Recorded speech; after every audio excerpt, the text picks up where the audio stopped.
Hello guys, good afternoon, si Mang Kulikoter. So ito na yung ating inverter tsaka battery. Update ko lang na nag-update ako ng firmware ng ating JK-BMS.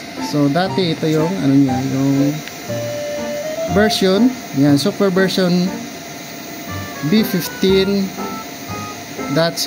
Ngayon yung version ng ating BMS is ito na, version 15.17. So yan, so bagong version na yan. So yun guys, yung nung pagkabit ko ulit ng ano ng battery sa DAE. So yan, kasi kailangan mong i-disconnect yung mga ano, yung ito saka yung battery. So meron ako separate video para doon. Ito lang yung ano ko, nagkaroon ako ng issue nung after ko ma-update is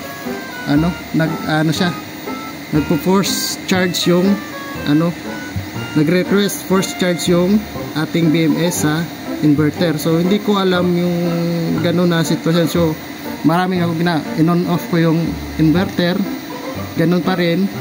Tapos nireset ko, factory reset. So gano'n pa rin yung nangyayari. So hindi ko pa nakikita yung force charge, request force charge dito yung lalabas. So sige, subukan nating tingnan kung ano talaga yung sinasabi ko. So ito, so dito pag nag-update ka is ngayon, kasi dati nakaset to sa dito DAE low voltage yan. Kapag yan nakaset, tapos okay natin itong control off, ay hindi pala yan, okay na, number 1. So lalabas yung ito na, request force charge. So nangyayari dito is mag-request yung battery natin ng charging from inverter.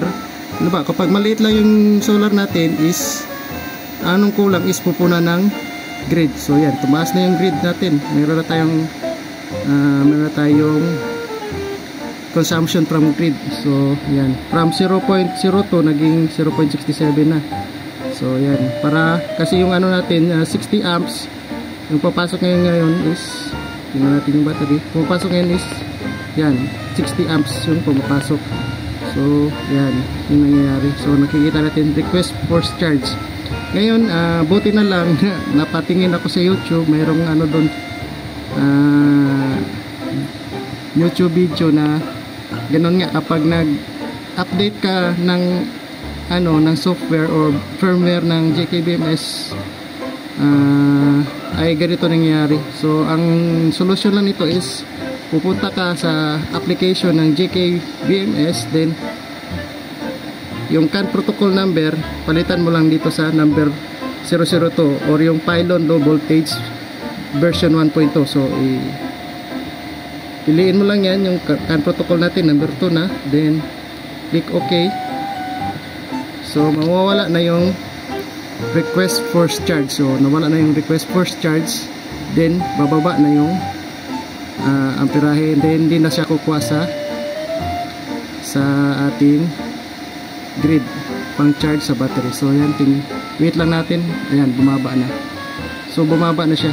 So hindi na siya kukuha ng power pang charge sa battery. So kung ano lang yung kailangan, kung ano lang yung sobra sa load sa bahay, consumption sa bahay, yun yung mapupunta sa battery. So ayan. So yun lang guys. So yan lang yung kapag kayo din nag-update kayo ng firmware version ng inyong JK-BMS is ilipat nyo lang sa CAN protocol number 2 o yung pylon low voltage. So meron siyang bug yung DAE na option. So dito, so merong bug tong number 001 na yan. So piliin nyo lang yung 002 pylon low voltage version 1.2. So yun lang guys, till next video, bye bye.